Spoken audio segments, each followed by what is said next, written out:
Okay. Great. So, welcome to day two, the second class for English. Today, once again, we're going to build up with the word. We're going to keep building this foundation. We're going to build a sentence from the bottom up. So, it may seem very simple, but the best way to find what you don't know is to start at the beginning with someone else teaching so that you can find the gaps in your knowledge. So hopefully we'll be filling in the gaps for you. So thank you so much for coming. Do introduce yourself in the chat when you get here. I really appreciate it. We all try to be on time, but don't worry.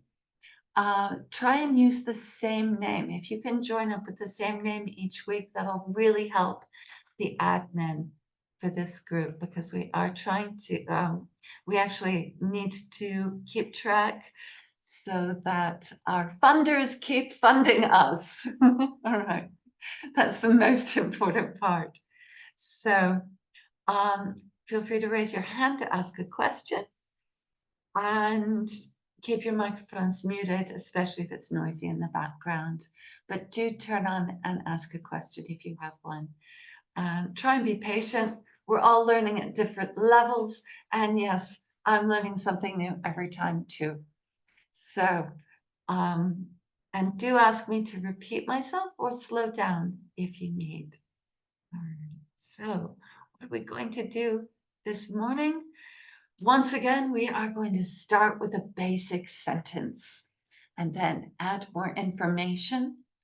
We'll do a little review of adjectives and adverbs, and then we're going to take somebody else's work and break it apart to see how it works. Because it's one thing to build up, but it's another thing to go in and say, okay, where did all of these pieces come from? How do we break it apart? So, yay, thank you all. I really appreciate the introductions. Thank you. So, off we go. So, remember the structure of English sentences. I introduced this last week, and we're going to start. So, what is the foundation of the sentence? What's the most important word in the sentence? Can you remember? Yeah. That's right. Yep. Nothing stands without that verb. Nothing stands without that verb. The whole thing falls apart. And you just have a pile of words in search of a verb. So we're going to be really careful about remembering, noticing, and seeing where our verbs are. And this is why starting with the core sentence helps you to build more complex English, because your awareness of where your verb is the foundation of everything else you're going to do. Okay, so that one tile is quite different. All right, so there we go. The core sentence answers the three main, well, actually one main question, the primary question, which is who did what? All right, so we're going to always be looking in our sentences for who or what did what. What happened? All right, what are we fundamentally talking about? So that is our basic subject, verb, and object. And all of the other questions are answered with clauses. All right, so that's how we get this complex structure. So our initial question is, who did what? Right? Who did what? And all of the other information comes in clauses. So we want to know where a core is, and so that we can build additional meaning onto it. So let's look at one. Oh, it's not working. Okay, so right, we have a sentence. That sentence at the beginning, this one. Ali went to the shop. We know who. We know what happened, and we know who did what. All right, we've got Ali went to the shop. So what about all of those other questions? How about when? When did he go? So, and here's a bunch of possibilities. Okay. And do you see how these are mostly, some of them are simple, but some of them can be practically a whole sentence. And that's what I mean by a clause. All right. So if you were going to put this together, we've also got which. Which Ali? I know 3 people named Ali. Which one is it? Oh, the one who's my neighbor. That one. Okay. And how about which shop? Oh, the one that is open open all night. Well, once again, we've got practically a whole sentence here. Not quite. But that's our clause. How did he get there? Did he walk? Did he go on his bicycle? Did he go by bus? Did he take a taxi?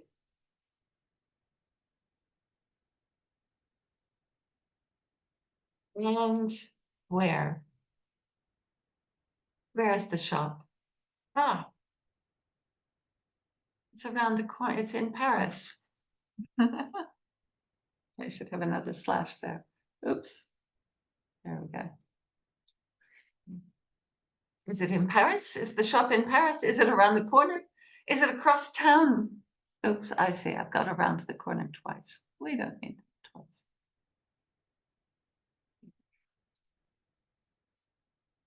And why did he go?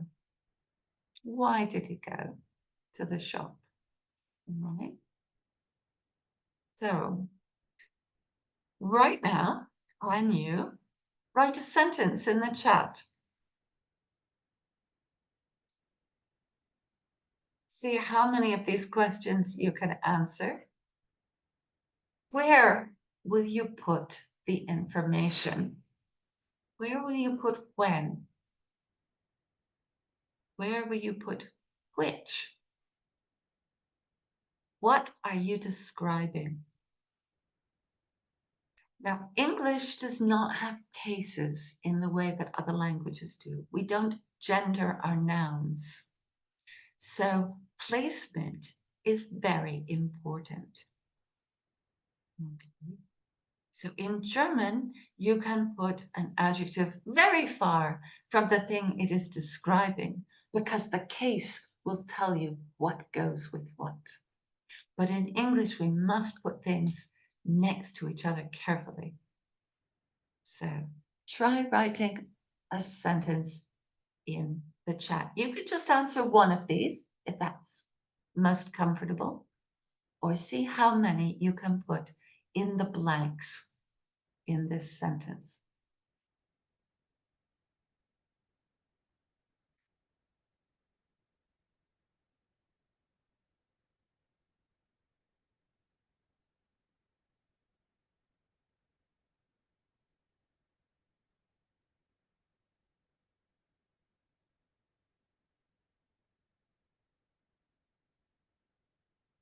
Where will you put that, Marie?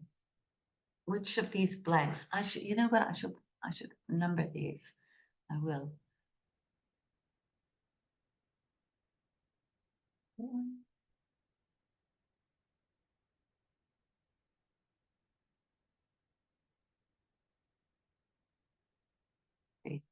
Obviously hit the shift key.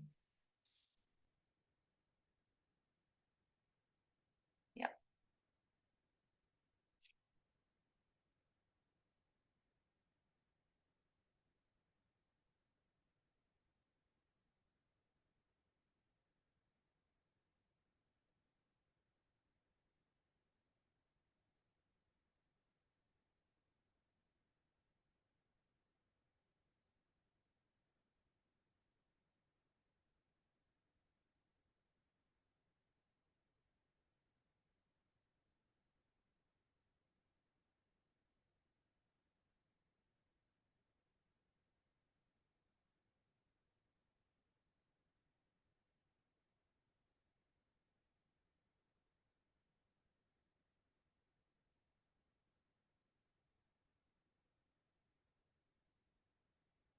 Excellent.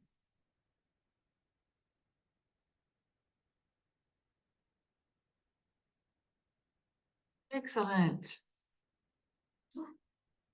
Well done. Well done.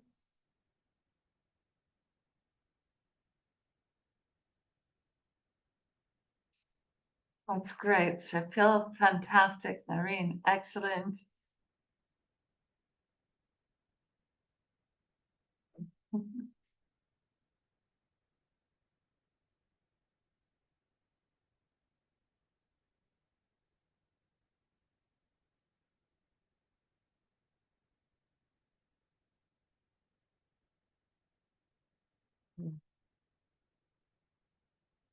Excellent. Yeah, that's brilliant. Well done.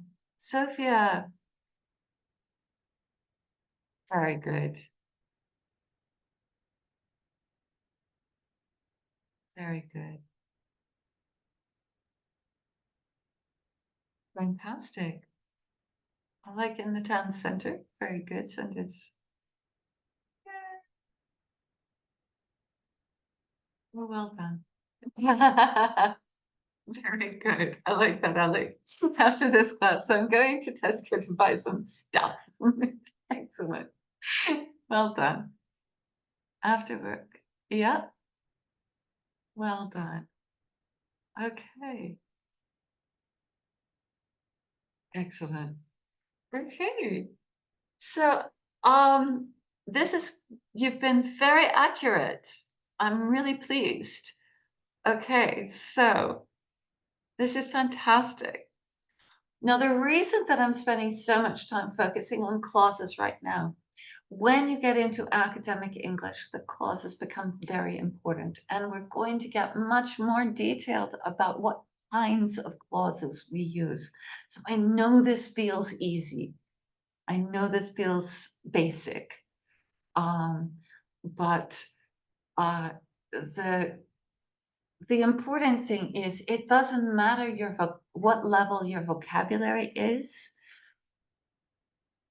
Once you understand this structure, you can raise the complexity of your sentences. And that's what the whole point of this is.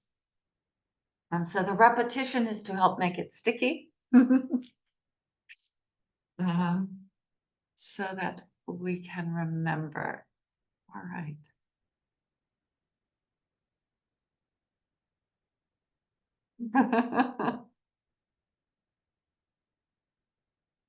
Okay, Mila, you have stretched the limits of this sentence. Ali at 10 o'clock went to the shop to buy milk on his bicycle because he was out of milk before we met for lunch. So we've got a few more. This is actually really good. You know what? If you don't mind, um, yeah, we can do that.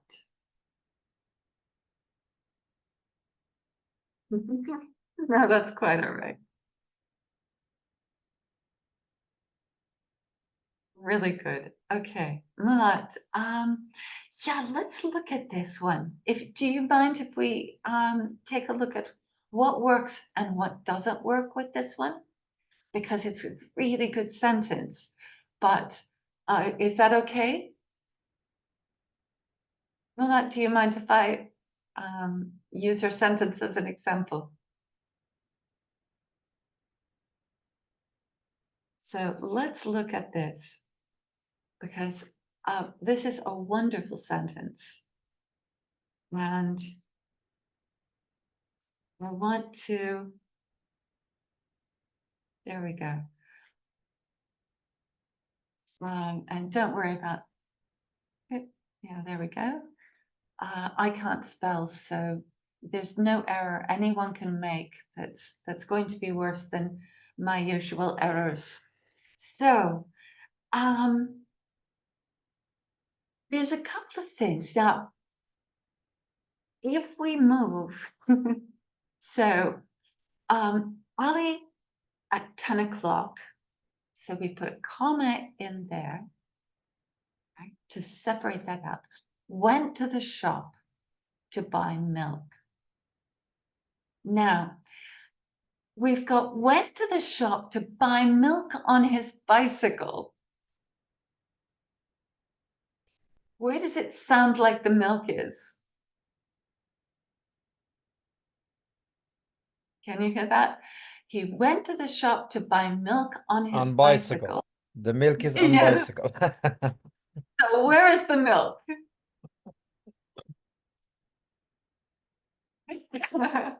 So he went to the shop on his bicycle. All right, so we're going to take that out and move that over to next to the shop, because we're not talking about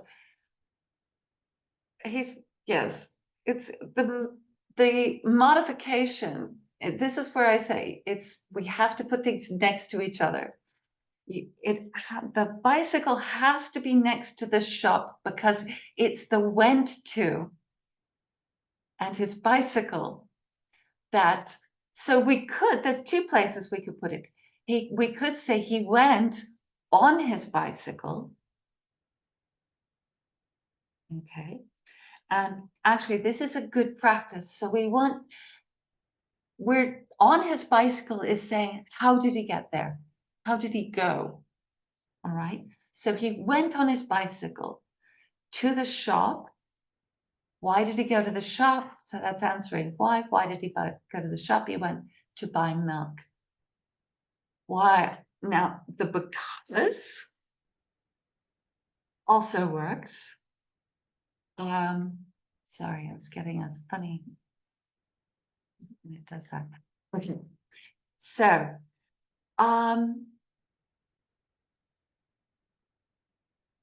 now, to buy milk because he was out of milk, yes, that works.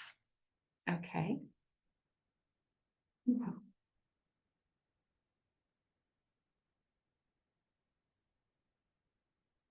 Well, very good.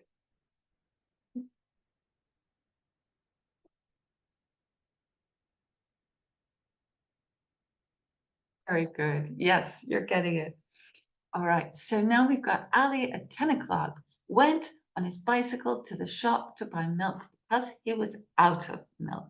Now, I'm going to give you a clue. When do we usually repeat a word in a sentence? Because we've already used the word milk just before, we would put in the pronoun it. Now, the question is, we've got two different times going on here. So you can put the time at the end, and you can put the time at the beginning. But we've got two times describing the same action, so they need to be together, right? So if we do this,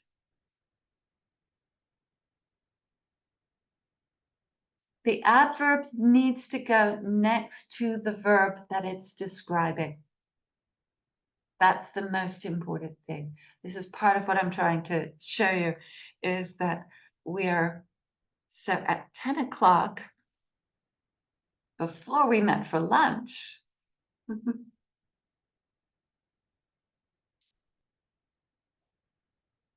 so Ali, at 10 o'clock, before we met for lunch, went on his bicycle to the shop to buy milk because he was out of it.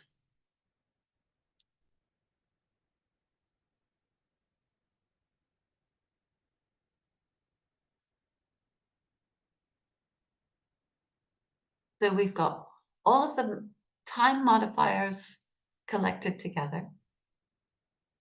Now, you can start the sentence with the time. All right. You can start the sentence with the time. So we could say at 10 o'clock, before we met for lunch, Ali went on his bicycle to the shop to buy milk because he was out of it. All right. So these are the important things.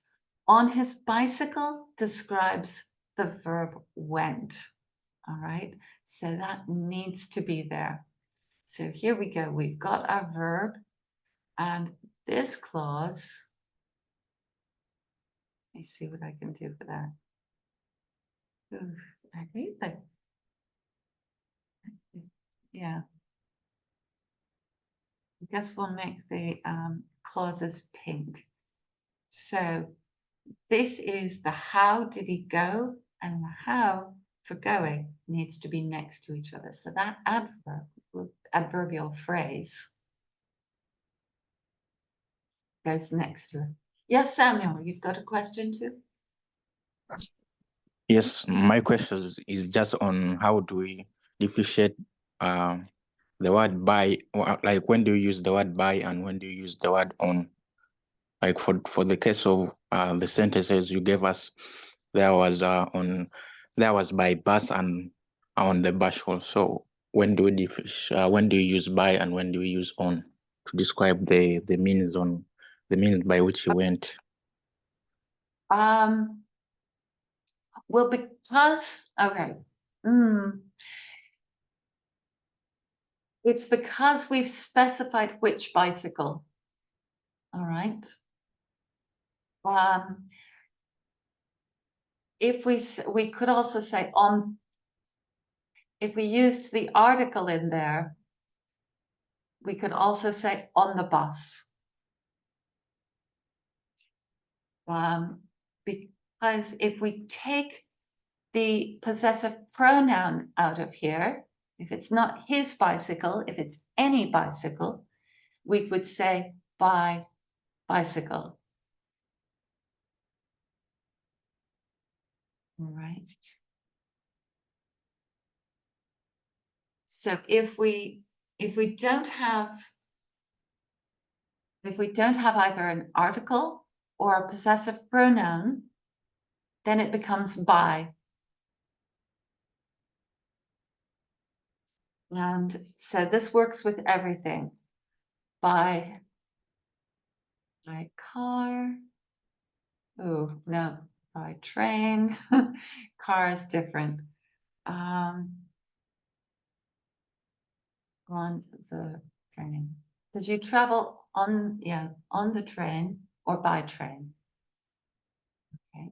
So the article changes that preposition. Does that make sense? Can you hear it? Can you see that? Yes, it does. Okay, good. All right. Very good. Any other questions? Any other questions? Okay. So let's try a new one. All right. Let's try a new one. So I want you to provide me with a who did what?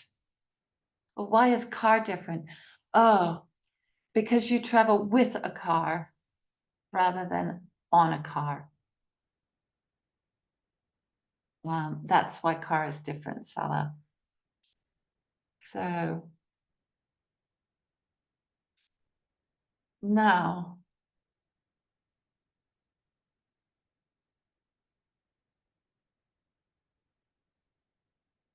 ooh, yeah, it's funny because car is different because you get in a car. Oh, we don't say on a car. I think I don't know why car is different, but it is.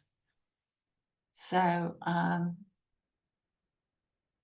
with a car, it would be you travel by car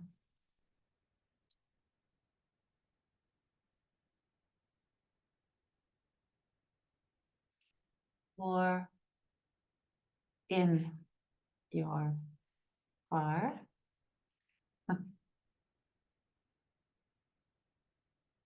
So when you're with, it's actually with. That's a good question. Why that is not cat. You could go with your cat. With the car. How did I go? I went there with the car. Yeah, it's not as logical as that, Maureen. I wish there were some grand logic for it. I think it's partly about, um, if anything, it's about the independence. The fact that when you drive a car, it's an activity, whereas which you should be the same as bicycle, but it isn't. So you never go on your car. You go with the car. So he went with the car to the shop, okay? Or he went by car to the shop. Mm, mm, hopefully that clarifies that. So if I can find another um, example of that, maybe in the 1 Minute English where they explain it in a different way, I'll put it in the homework notes. So here we go. So I would like for you right now to give me a core sentence. Let's get a core sentence to start with.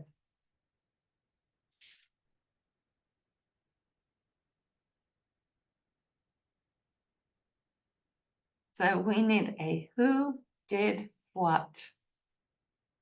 Let's try one of yours.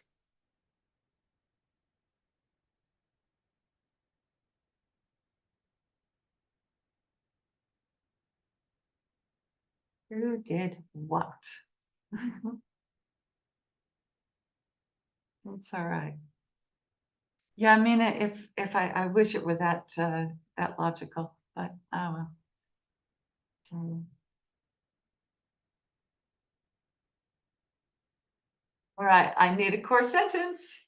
That's really good. Yeah, yeah, that's fantastic. So, what is, yeah, in your sentence, what is the core sentence? Who did what?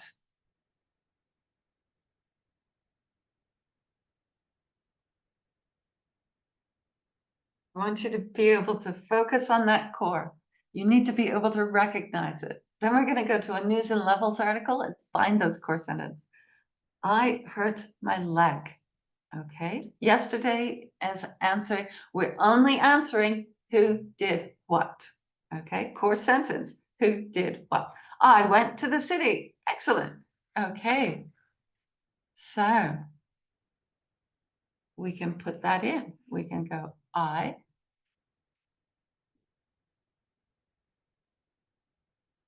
went to the city. Well, I'm interested. Now, what else did you do? Oh, gosh.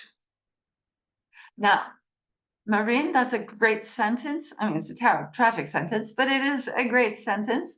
And you have a special word in there that's very important. The word and. We use conjunctions to stick two sentences together. Okay, June ate my lunch. That's great.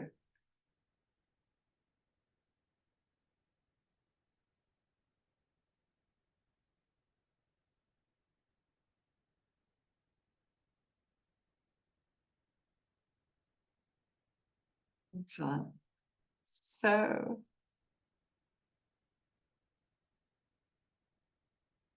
So, when?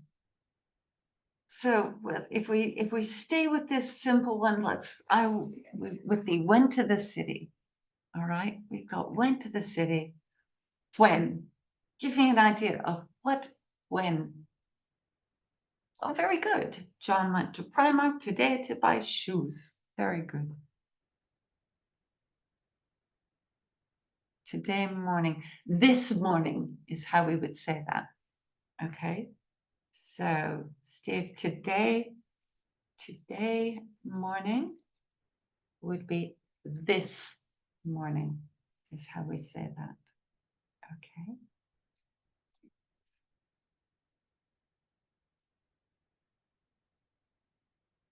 Excellent. So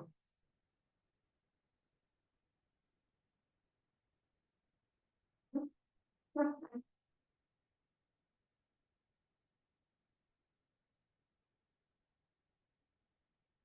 Mikhail, that's a good sentence. John went to a police station yesterday night. Okay. Uh, I mean, let's look at this real quick.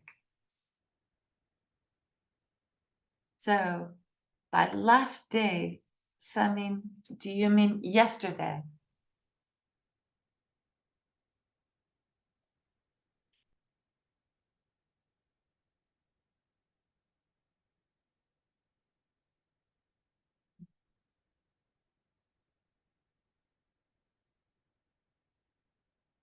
Okay. So, let's go ahead and look at this sentence too. So, what I really want you to do is put in phrases for when, which, where, how, and why. But let's look at this sentence real quick. Because we all have the same problems and the same questions in. So, how will we change this? How will we change this? So, we mean yesterday. Excellent. I went to the DVLA center. Excellent. Now, I've got a grammar lesson just for you that will be in the homework notes. It's how do we know when we need the ing form or another or the ed form, okay, or the infinitive. Sorry, the ing form or the infinitive. And this is one where you need the infinitive. So yes, for attending, it's a correct form. For this sentence, you need the infinitive to attend.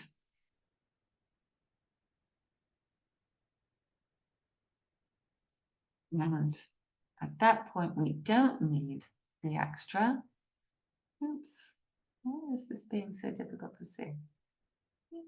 There we go. So yesterday I went to the DVLA Center to attend the theory test. Okay, so we know why. So we've got the when, and we've got a course sentence right here.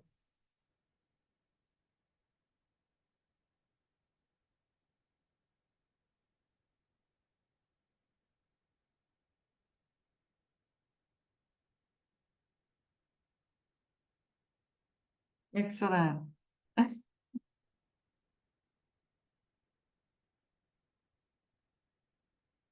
Yes.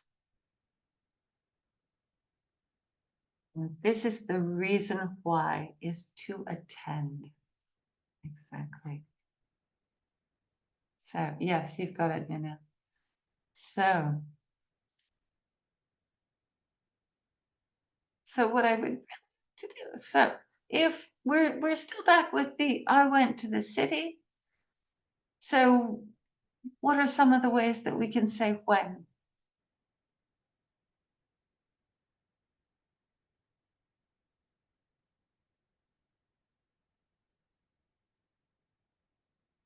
Yeah. Okay. So I mean, you've written some beautiful.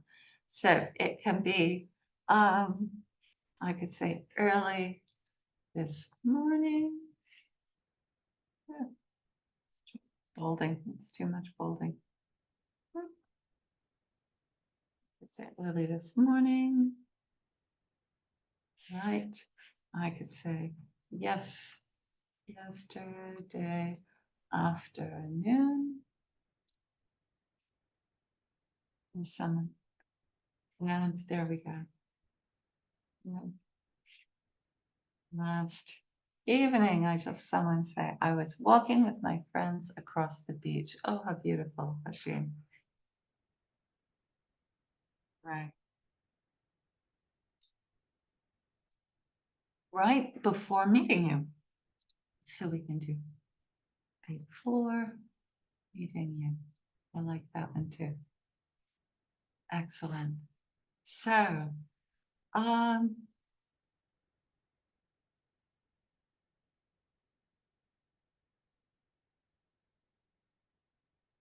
excellent.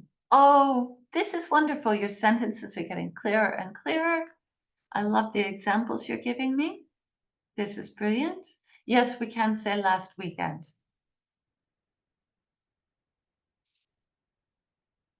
Last evening. What are the things that we can say last week, last month, last year, last weekend, last night?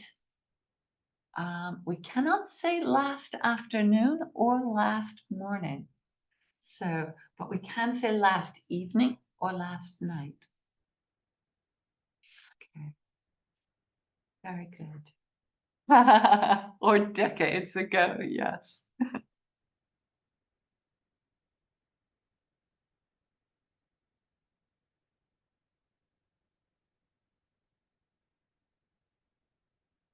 Excellent.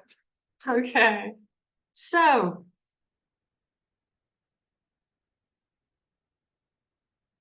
excellent. Well done then.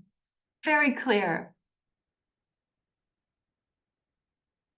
Yes, we can say yesterday morning.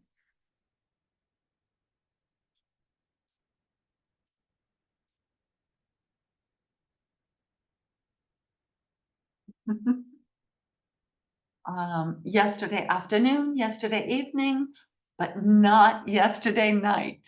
We can say last night, but not yesterday night. We can also say night, the night before last. Okay. When is the night before last?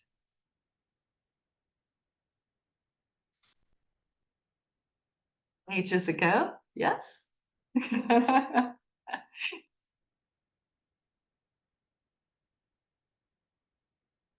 On weekends. If you say on weekends, what are you talking about? Are you talking about a single event or a habit?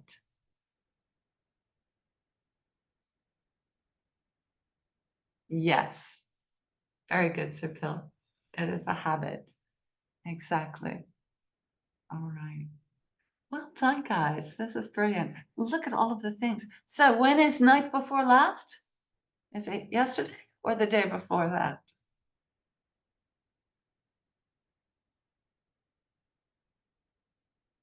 So night before last is another way of saying 2 nights ago.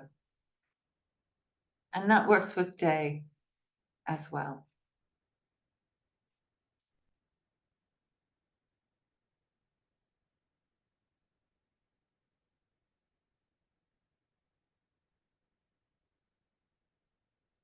All right. And once again, that works for week and month. So 2 months, a month before last, the month before that last, or the year before last. So that would be 2 years ago. Very good. Milan, you've got a question? Or is your hand just stuck? I know sometimes the reactions don't go down.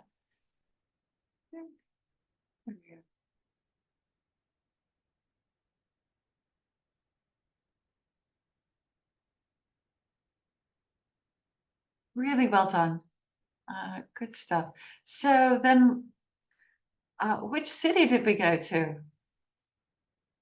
Or which part of the city? Oh my God. A fortnight. Yes, that's a very English term. A fortnight ago.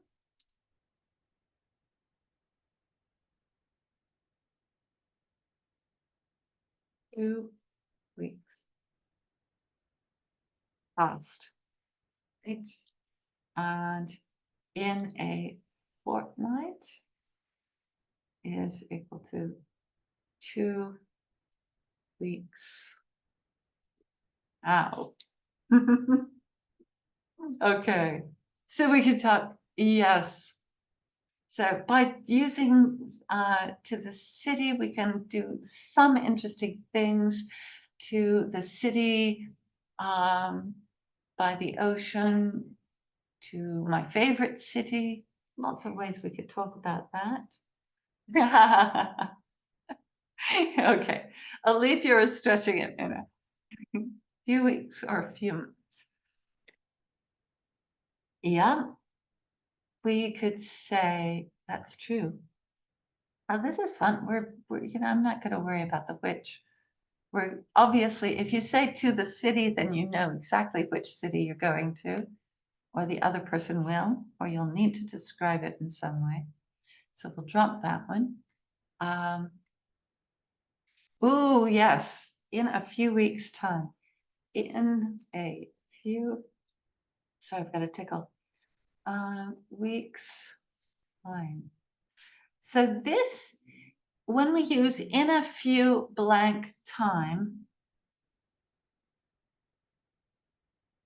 we aren't sure when, okay?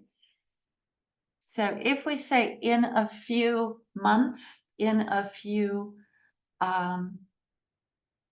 years, any of that, it means we're not certain about exactly when it is. So,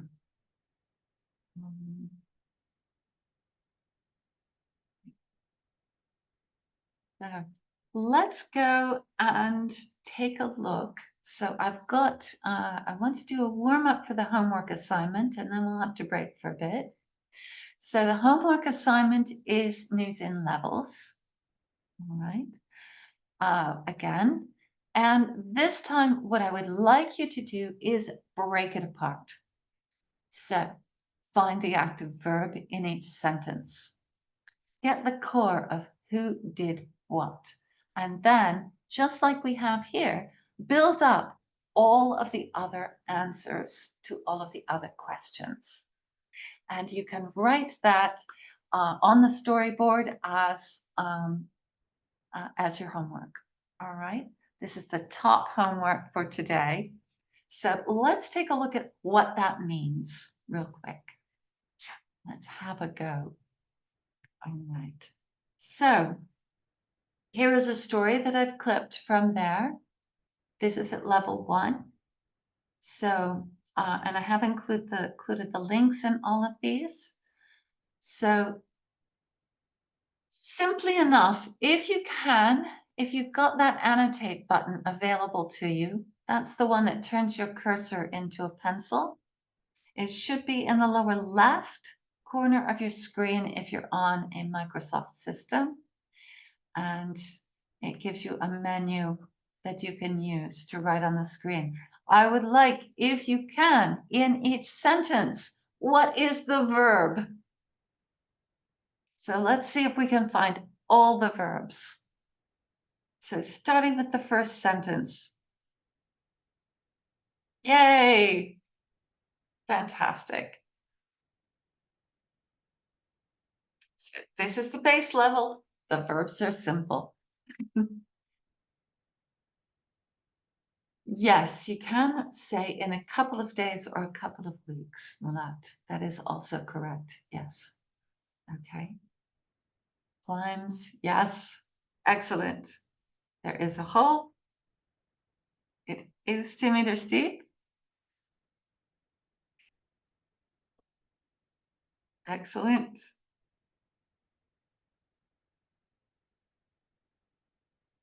Excellent. Yep, that one's got a helping verb.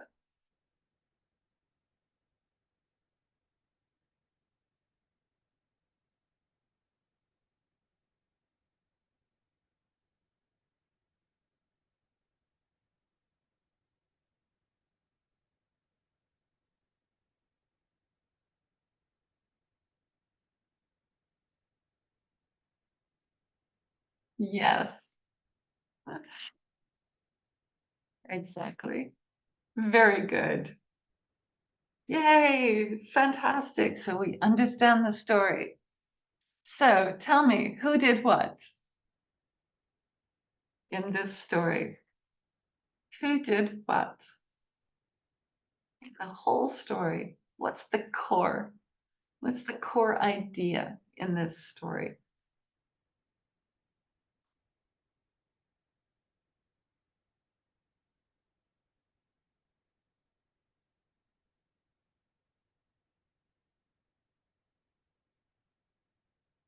We have a man. Oh, yeah.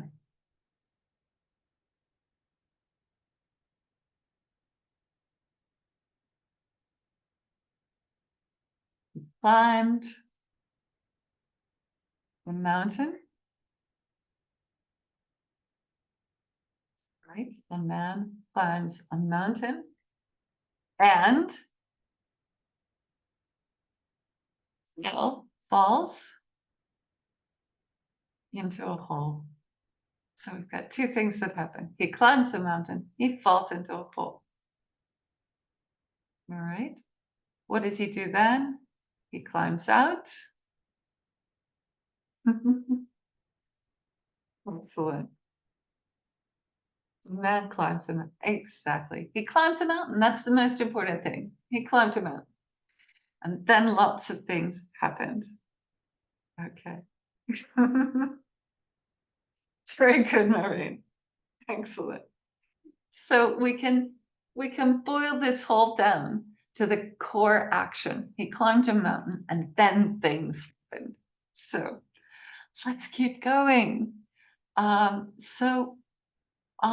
it say when he did this? It doesn't, but that's because we are on level 1. So let's look at level 2 and see what we find. All right. Well, they do say when. They say the next day that there's that way. Sadly, I do have to erase this to move on. But let's do that. There we go. Let's look at the next level. So, now we know something more about it. Now we know something more. He's not just excellent.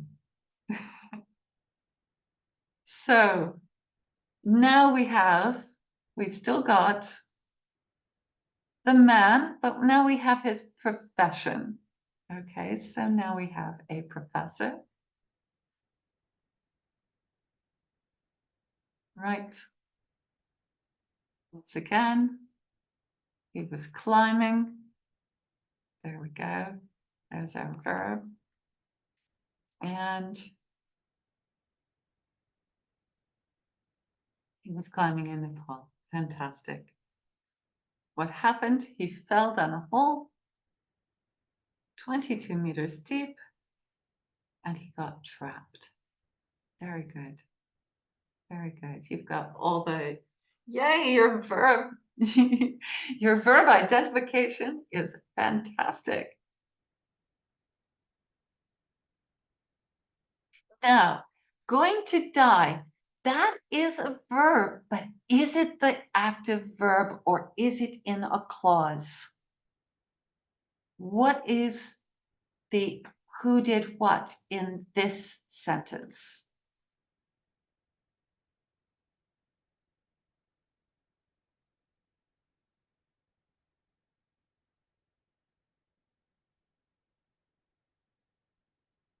So he thought is the active verb.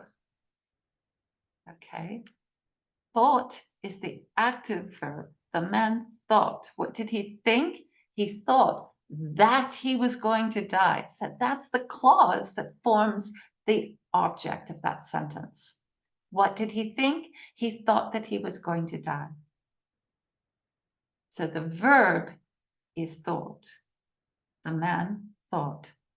What did he think? And there we go. We've got a whole clause for our subject because it's a complicated subject.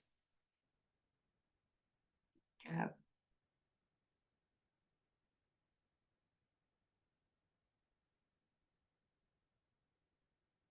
And but is a conjunction. We use those to stick our sentences together. All right. So that's why we've got more happening here. So now when you've got and, but, and or, the next part is a whole complete sentence as well. But he didn't give up. And there we go. We've got a conjunction. And he moved out of the gap. Excellent.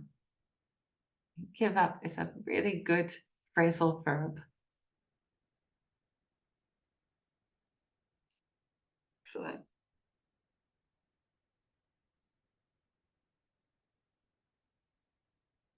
And yes, it took. How long did it take? It took him 6 hours. So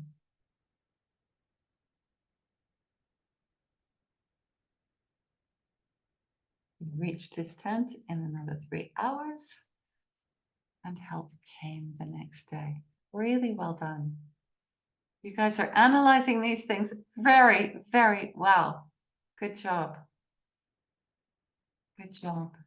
And it's focusing on those verbs that will make everything really strong. Okay. So let's look at that last level. Yes, questions?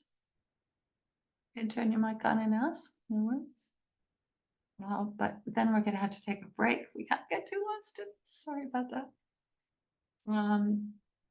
Sorry, I need to put the annotate on so I can move ahead. So, well done. Okay. And if I move down one, oh, there we go. There we go. And here's the last one at the, and now all of those ideas have been built into sentences very much like ours. So here we go. We've got John, our hero of the story, right? Yep. Was climbing a mountain. Yes. Fell. So basically,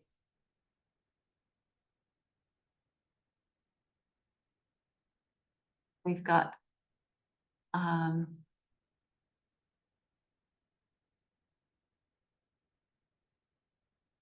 excellent.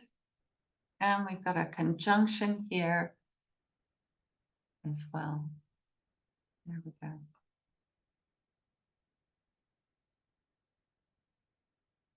Excellent.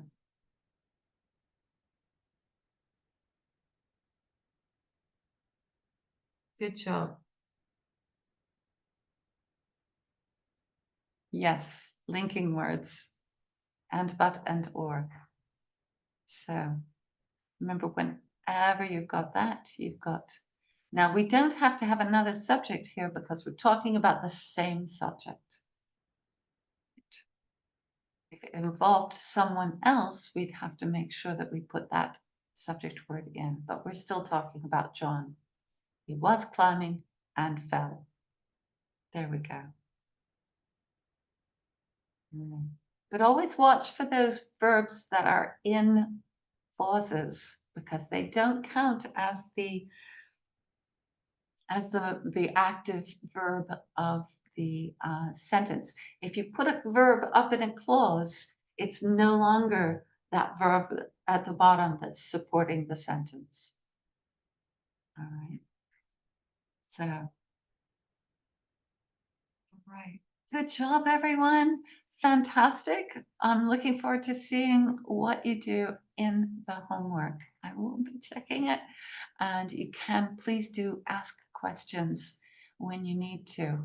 Let me just do one piece of admin here. There we go. And that's that.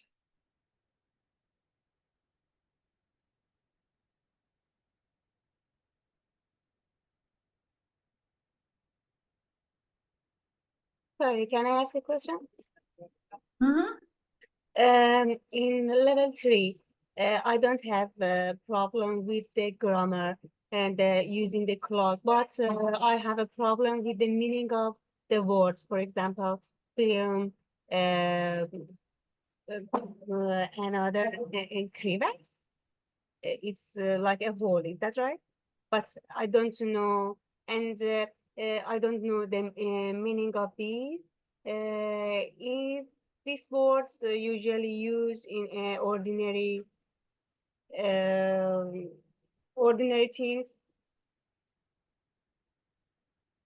in ordinary conversation or something like that? Or in these words is really high level.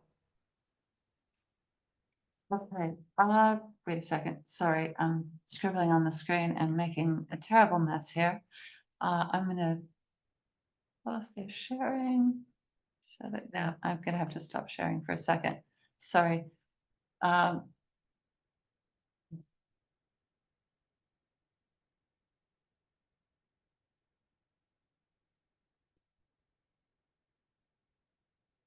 Here we go. Okay, just making sure that I've got everything I need. Um,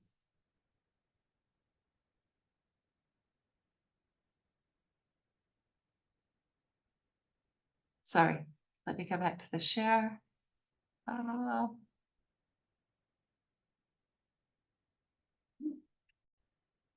okay. Ah, and I'm still, oh, flipping heck. There we are. Phew. Sorry. So the words that you're having trouble with are, can you say that again? I'm sorry. For example, in paragraph 1, at the end of that, into a crevasse. What is that? How it's become? Oh, crevasse. Okay. This is the whole, If we but I understand based on the previous context, for example, for level 1 or level 2. But if completely, I only have this context, I couldn't understand that. What is that? okay. Yeah. So sorry, yes, the original news and levels. Sorry, I'm fighting with my screen today. I don't know why. There we go.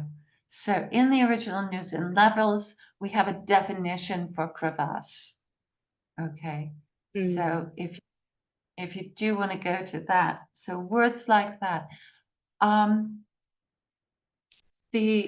so that would be a good word to look up with the Cambridge Dictionary. If you're reading another article that doesn't have the vocabulary description, then that's the time you go to the Cambridge Online Dictionary. All right. So that's why that dictionary is so useful, because it will give you the appropriate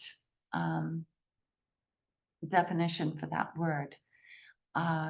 So if that's one of the reasons that, there we go, that I keep this dictionary ready to hand. Okay, because once again, you can say, did I misspell it? My question is that if such words usually used in ordinary things, or only we can find these things in a high level 3 writings or speaking? For crevasse, it's not an uncommon word in English. So learning it is good. If you are working towards the IELTS, then it is an excellent word to know.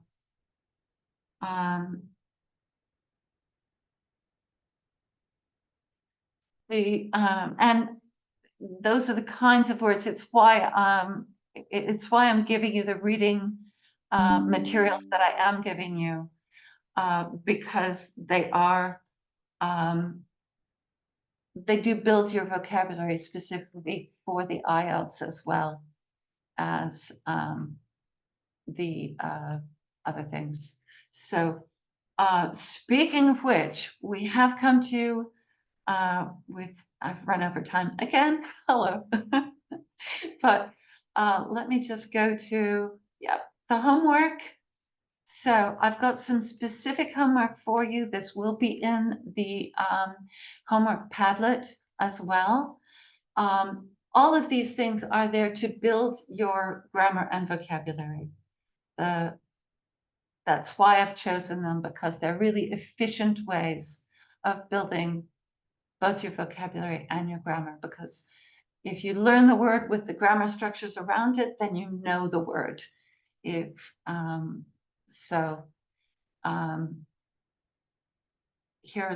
a rough, here's basically what I'm giving you for homework this week. All right.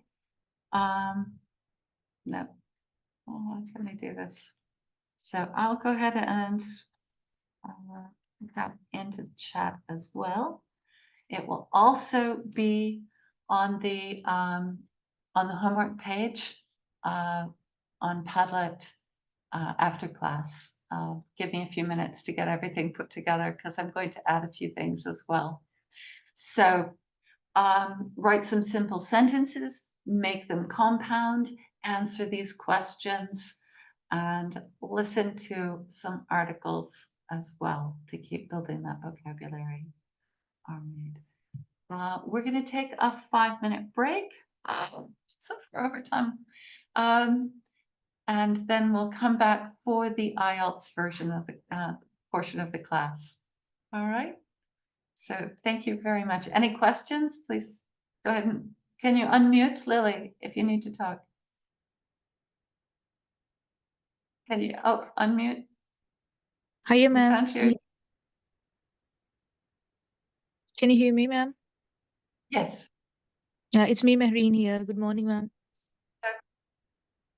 Ma'am, just want to ask that where we can find our homework, because once we close this meeting, the chat just disappear, and where can we find the links and everything? I don't know about the homework. Okay. The homework links. Let me see what I can do for that. If you copy the links down from the chat, that would be the best way to start with. Okay. When you should receive a PDF of this PowerPoint, and the links will be on that as well. Okay. Okay. So all of we're gonna open from that email. Yes. Oh, okay, ma'am. Okay. Thank you very much. Yeah, when you get the PowerPoint, so you'll get all of these slides from this class in that email, and the links will be on that slide in that email. So, all right. So when we're gonna open those links, and we're gonna, complete the homework, and we can submit that from that. Yes, and then you can post things on the Padlet pages. Once again, underneath, I showed you underneath the if I go to the homework page, you can add comments here. You can say things like, help, I don't know what to do. Okay, ma'am. Yeah, thank you so much. Thank you. And I will answer you, I promise. Okay. Okay, ma'am. Thank you. All right. All right. Well, yes. All right. I'm going to send an extra email attachment for, yes, let me coordinate the email as well. I don't send the email out, but I'll make sure that they've got what they need to put in to the email. All right. So thanks for your patience. And we'll keep the homework going. Right. Very short break, and then we're off to IELTS, because we've got a lot of work to do there. So I'm going to stop sharing and I am going to pause the recording. All right. Oh, I always mess things up. Anyway, so understanding the question is the key. And this will be from the speaking exam to the reading exam to the listening exam. It doesn't matter, to the writing exam. They all involve understanding the question. So what is the topic of this sentence? What do they want you to write or speak about? What word? Films. Yes, you've got it, Mahmoud. Films. That's our subject. Okay, so that's the topic of this sentence of this question. So, who is the question about? Who are you answering for?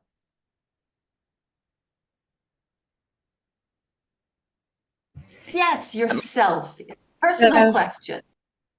Exactly. So either in the speaking exam or in the writing exam, who is you. Okay, so you're being asked to give personal information. When? What tense should you be speaking in? What are we talking about? Are we talking about? Yes, exactly. And that's what I mean about understanding the question. Okay, now you understand the question. Now you can answer it. All right. So good job. Excellent. You've got it. This is what we're aiming for. And I know it seems simple, but it's critical. Everyone I know who has taken the exam with and not gotten the mark that they wanted, when we've sat down and talked about it, they've read the questions as quickly as possible. Now, if you sat there and talked about your current favorite film, the one you just saw yesterday, is that going to be answering the question? No, of course not, because they're asking you to talk about the past. All right. What if you talk about the film that you want to see tomorrow? Will that answer the question? No, exactly. So you see how even on a simple question like this, if you understand the question, if you're not listening carefully in the speaking exam, you might not hear when you were younger. What kind of films do you, if you answer what kind of films do you like? Well, that's not going to answer it either. So you've got to listen to the questions. They're there to help you. Exactly. All right, so let's look at some more. So we understand this one. We've got the past tense in green, and we've got the subjects in yellow. So how about the next one? Are we talking about the past or the present? Yes, because we've got that present tense verb there. Okay. Excellent. All right. Very good. And we know who it is because it's your favorite type. And oops, I'm sorry, that should have been in green. Stick with that. Verbs in green and subjects in yellow. And there we go. All right. How about the next one?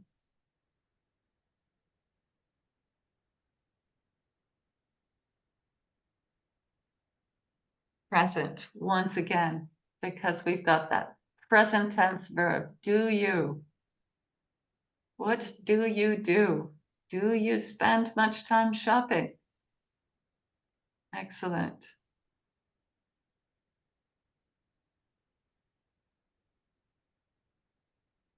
Excellent. Very good. And the last one, we've got something else to think about. Now, this one's got a conditional in it.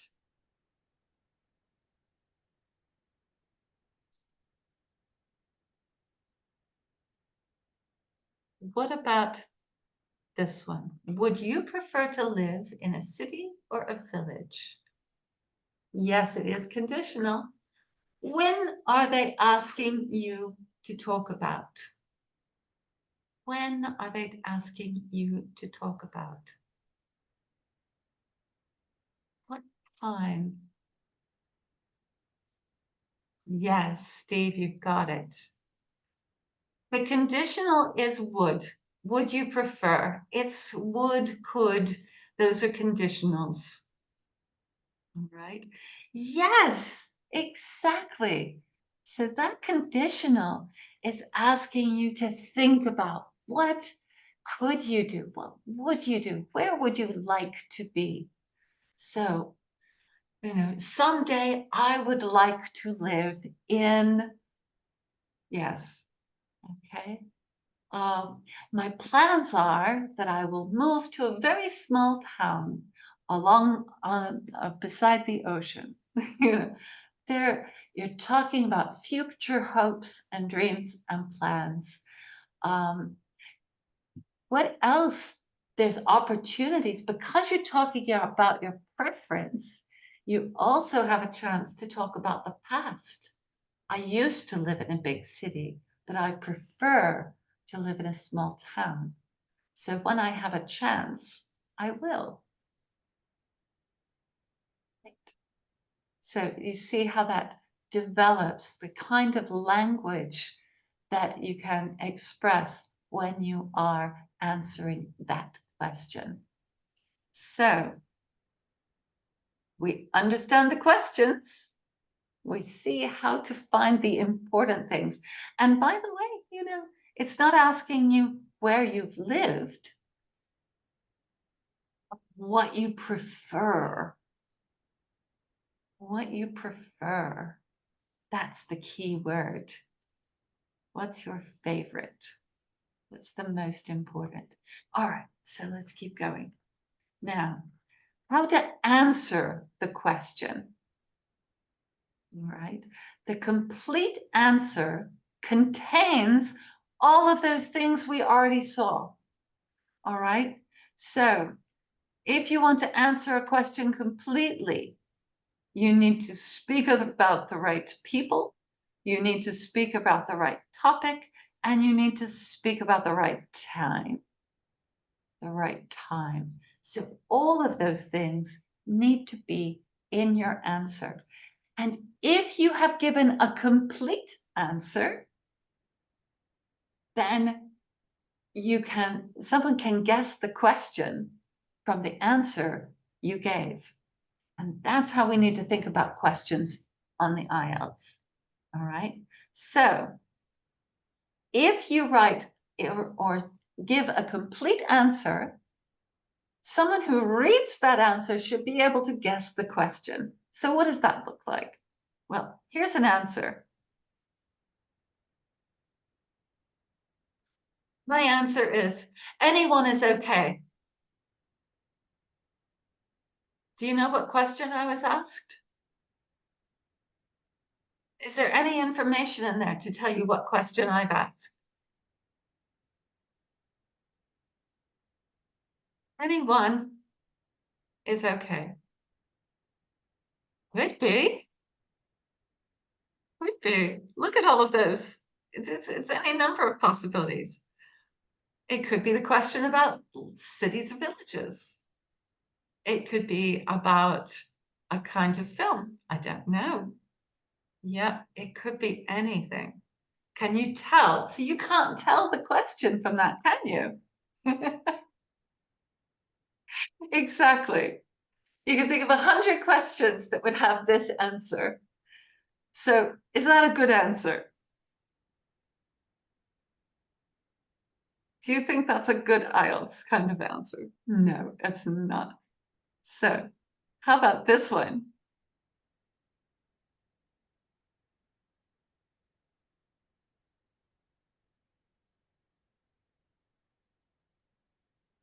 Yes, Exactly. You've got it. Now do you see? All right, so we've got the preference there. That was important. And I've got a reason. So I've summarized, essentially, I've repeated the question and given an answer to it. So this is what we're aiming for when we answer questions. And this is true of the speaking and of the writing exams. If you understand the question, you answer all parts of it. So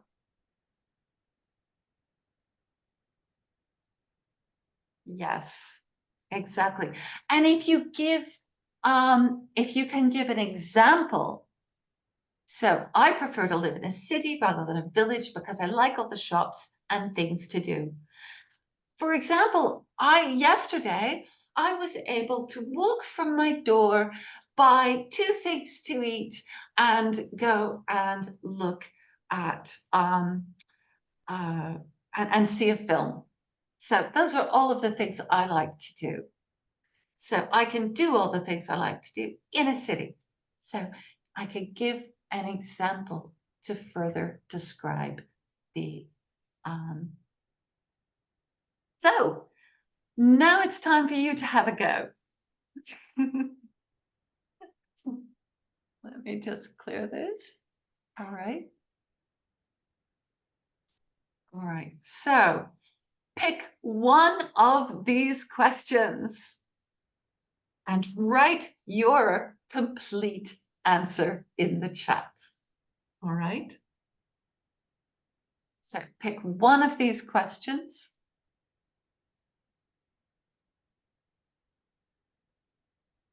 And see how complete an answer you could write. One sentence this time. All right. Pick one of these and how completely can you answer that question?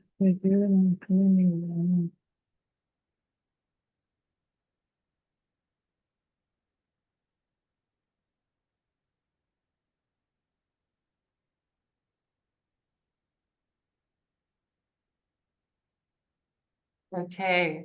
Now check your verb tense. What tense do you need for that one?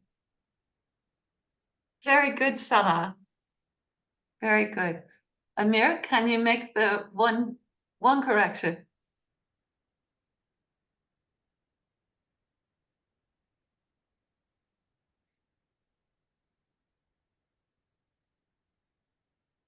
Remember our verb tense.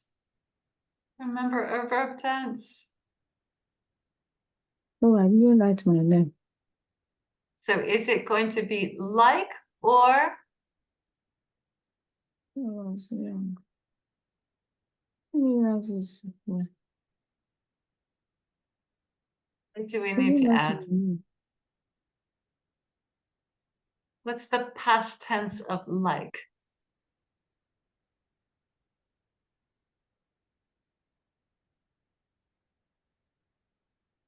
Yes, you've got it. Okay. Little things. This is why focusing on the questions, focusing on tenses. Exactly. So, oh, Hashim, good job. Do we know which question Hashim answered? When I was younger, I like to watch a national.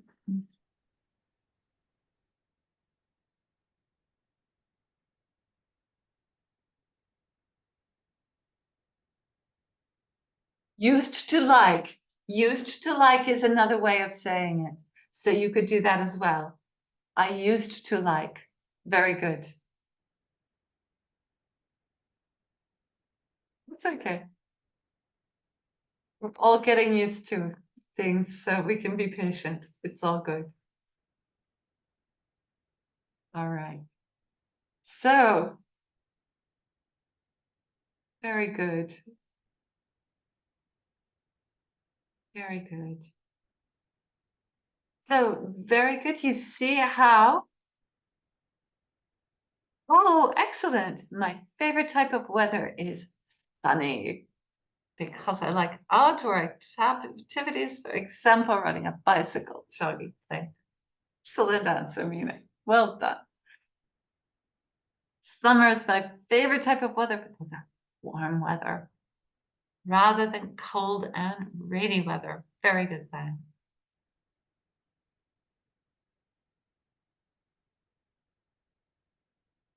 And I love Hashim's. Very good. Okay. Super.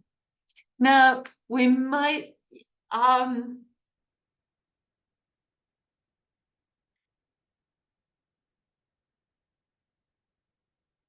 excellent, Steve. I like that. Very good. Very good. All right. Now can we say are seasons a type of weather?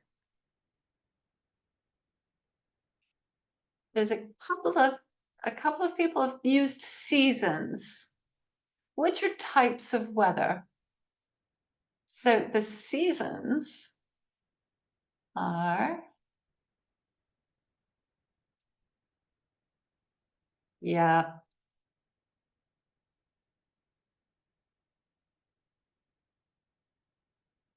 Autumn.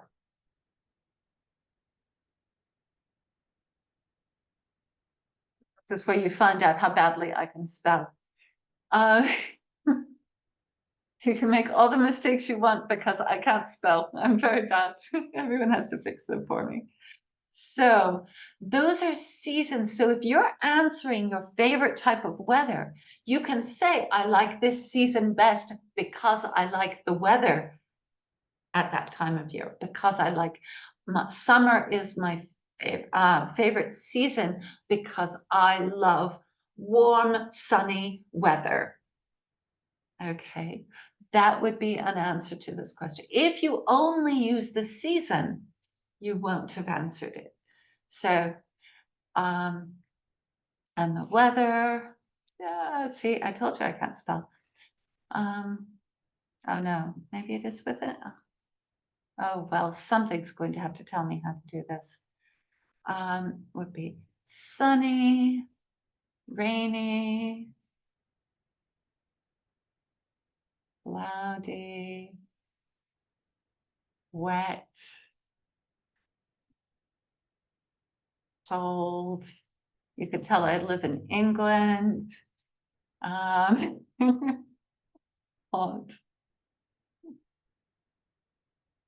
All right. Windy, yes. Windy. Chilly, that's an excellent word. Excellent. Or cool, even cool weather. Very good. Really good. Okay. So do make sure that if you use a season to answer a question like that, you have to make sure that you've actually talked about weather. Very important. All right. Ooh, foggy. I love foggy evenings. I love foggy weather in general. So I guess Scotland is the right place for me. Because it's very wet and cloudy here. All right. So let's carry on. Good job on that. And this is the thing, you should be able to guess the question by reading that answer. So well done, everyone. I could tell exactly what question you were trying to answer. So when you are in the reading test or the writing test or any of the tests, look for the verbs in the sentences. They will help you to understand the tense that you need to express yourself in. Find the key words, just like in our morning class, the who, what, where, when, why, and how are what will tell you what to focus on in the questions. And you can include all of these to give a complete answer. Right. So let's move on with how to read. All right. Why do we read on the reading exam? I'm sorry, did I say why? I think it should be what? Oh no, it is why. Why do we read on the reading exam? What is the point? Why do we sit there and read? Yes, I know we all want good grades. Why do we read? What is the purpose of reading? What is our goal in the exam? Yes, Wilfred, you got it. To answer the questions. We only get points for answering questions, right? That's where all the marks come from. So there's only one reason to read. When was the last time you walked into a newsagent or a bookstore and you got a magazine? You closed your eyes, picked a magazine from the shelf, opened it up and read it from cover to cover. Would you ever do this? Crazy. We only read for a reason. Why do you pick up a magazine? The last magazine that you picked up, or the last article on the internet that you opened to read, why did you open it? Why did you read it? Why did you choose it?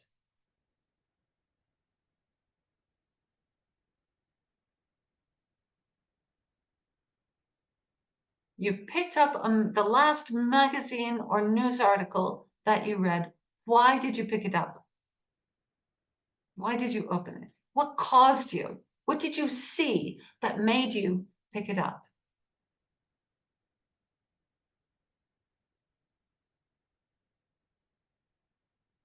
Yes?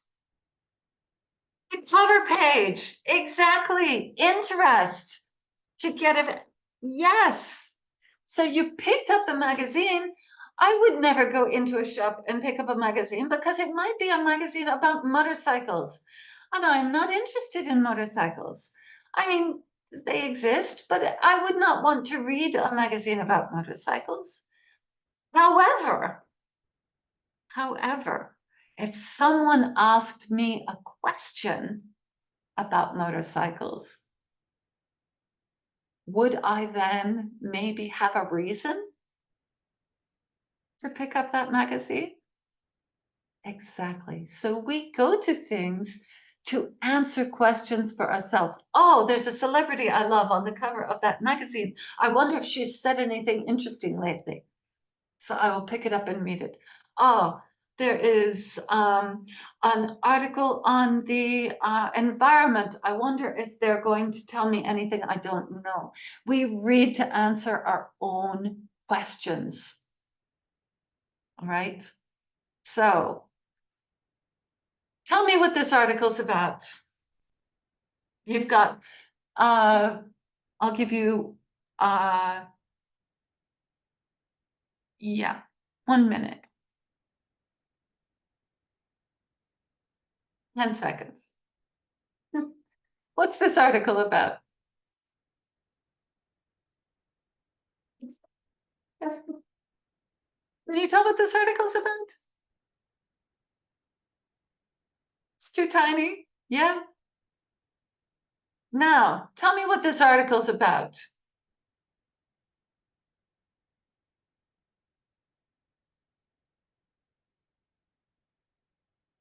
Read this question. Now.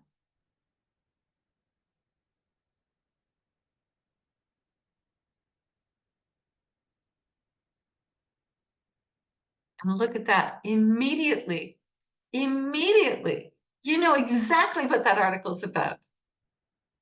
In less time than it took you.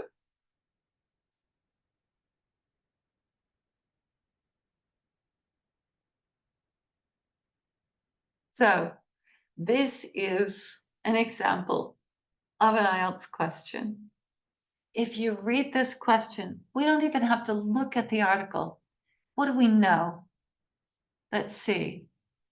It's going to be an article about dragonflies and damselflies. Yeah.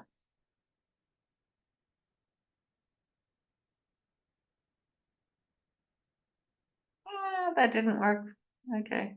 I'll try this a different way. Yeah, here, do undo. Oh, I know.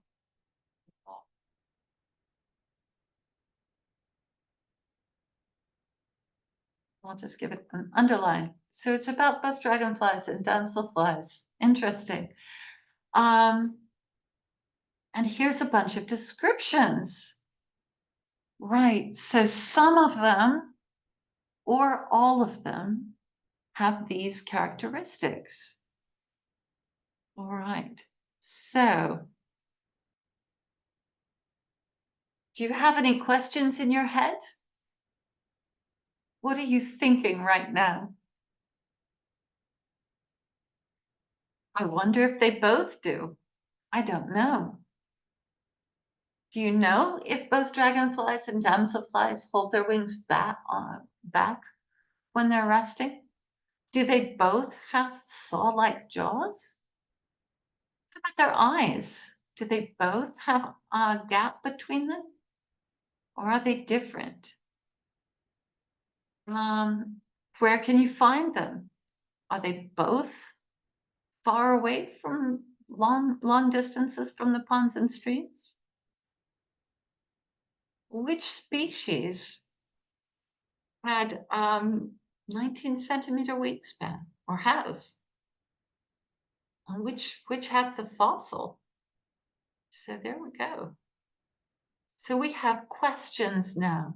We have a reason to read the article.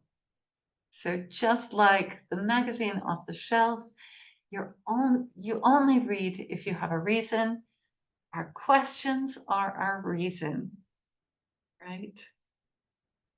So you'll have all of this in the homework. This is all part of our the homework session as well. So, right. So here's another one. Here's the first question from this article. So tell me, what is this article going to be about?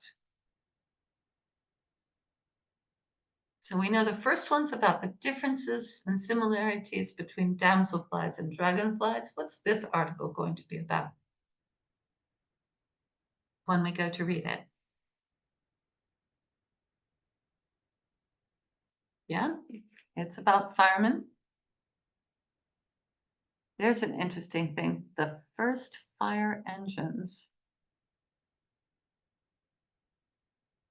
How about the time frame? Is this about current firefighting?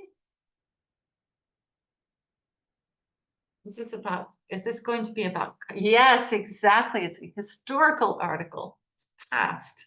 So we already know more. All right. And I'm very interested. So we're going to have to look for. So what are the things that we're going to look for?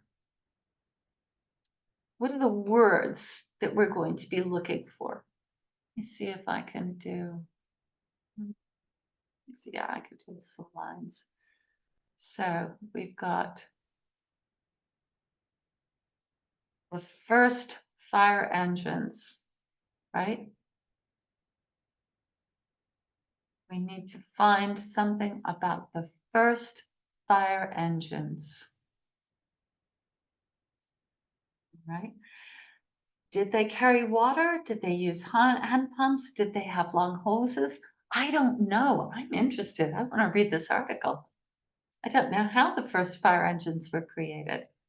Now, in 1865, which of these things happened? Which of these things happened? In 1865. Is that when the fire brigade was oops, sorry. Oh, I need to go back to my shapes. Yeah. There we go. Is it going to be, this is when it was established? Is that the year that fire brigades joined up together?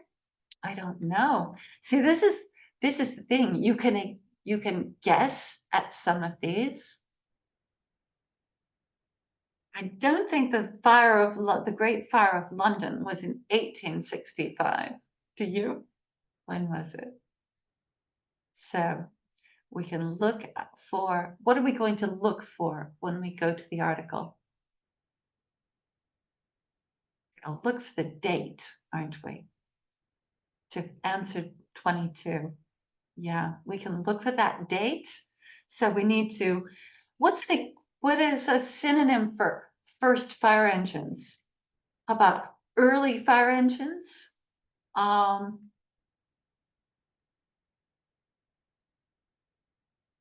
Okay. In the beginning, things like that. And then for firemen who worked for the Metropolitan Fire Brigade, which was this? Did they have low salaries? Did they live at the fire station? Were they allowed to marry? So we need to find the firemen who worked. Yeah. And let me see if I can, yeah. Oh, there we go. I can draw another line. So the firemen who worked for the Metropolitan Fire Brigade, what were their living conditions? What was it like for them? Definitely. We want to look for that date. So, do we need to read the whole article to answer these questions? Exactly. We can look for these words and these numbers and find the answer. We already know what it's about. It's about the history of firefighting, isn't it? Right? So we know what it's about. We don't have to read anything that doesn't give us the answers to our questions. Just like you'll skim through that magazine article to find out if it's got the information that you wanted. All right. So this is where time management happens in the reading exam, by being able to target what you're going to be looking at. Right, let's do one more. What's this third article going to be about? A little complicated. See if you can think. See if you can read through, skim through this. Read these questions. And see if you can figure out what it is about. What is this article about?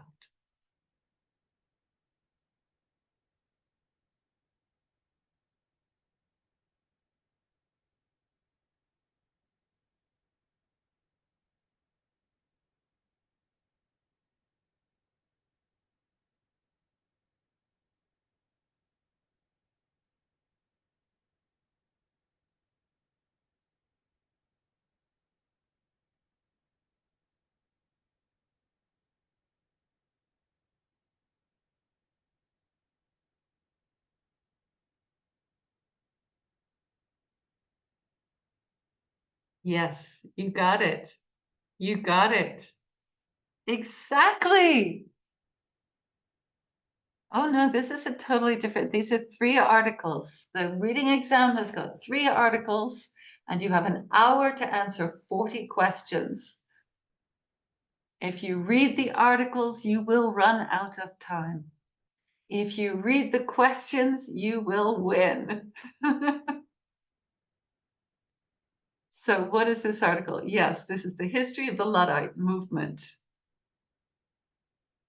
All right. So what are the words we're going to be looking for?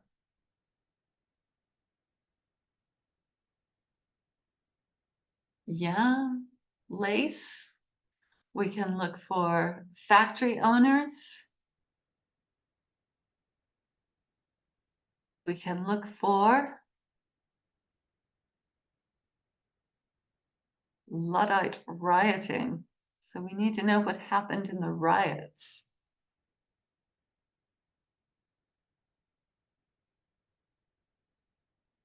Were the protests of 1816 violent or non-violent? Yeah, exactly. Is there anything in the article about Neo-Luddites?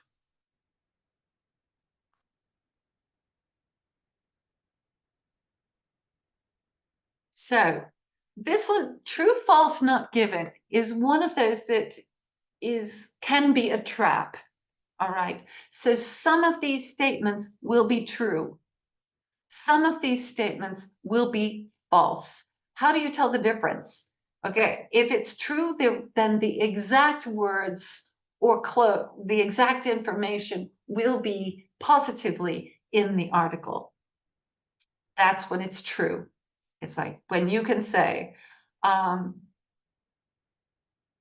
when you can match this sentence to that sentence in the article, this question to that sentence in the article, then you know it's true because the exact same thing is said both in the question and in the article. If the statement is false, generally it will be because there is the opposite information in the article. All right? If it's not given, you won't be able to say it's true or it's false. So my strategy for this question is scan once. Can you find something that matches exactly? Then it's not true. Scan twice, second try. Can you find something that says the opposite of this sentence? If the answer is no, you've got a not given. All right. So 3 quick scans and get this question away. It's a trap. You can end up spending a lot of time going, well, this is kind of like that, but maybe it's not. No, it either is true or it's false. And if it's not true, and if it's not false, then it's not given. All right. So that's your strategy for that. It's a challenge, but there is a reason for that, which I'll go into more next week because we are running out of time again. So, congratulations, you've figured out how not to read the articles. So you've been able to read these and understand how the questions keep you from having to read the articles. You don't have to. You know what the article's about. And now you've got questions. What were the conditions for firefighters back then? Not sure. I might have to read that article. All right. So reading the questions gives you an introduction to the article. You know the topic, you know the details, and you know what keywords to look for. You have a reason to read, you're curious about the answers, and you want to know more about the topic. Bravo. That is your time management in a nutshell. From there, all you have to do is go to that article, pull out that information. So, how can we practice finding words in articles? Well, there's a fun way we can train our eyes to see the words we need. You can use word search. All right. It's fun and it is actually productive. So all of these words are about natural disasters. So if you do this word search, you will have exercised a little bit of vocabulary, words that are similar that describe natural disasters. Yeah, we need to scan for and what it will do is it will just speed up your ability to spot words in a sentence, and it's a bit of fun. So I've got a link down here for this particular puzzle. Let me see, can I copy the link? Yep, there we go. So that will take you to that one. And there's quite a number of them. Yay! Good job. Excellent.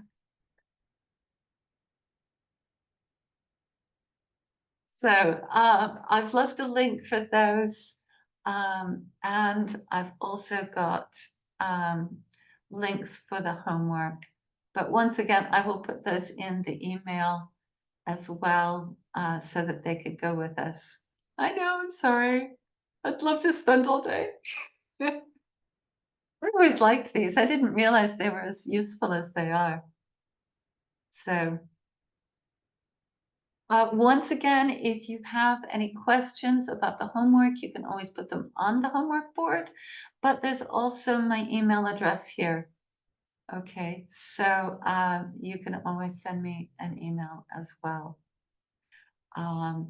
if you've got questions. And the reading practice for this is the link to practice 1. Copy link. Let me put this in here. All right, so that will give you the page that has the articles as well as the questions that you've seen in this lesson. All right, so click on that and go and give yourself. Now, don't start by timing yourself. Do not put a timer on, okay? Seriously,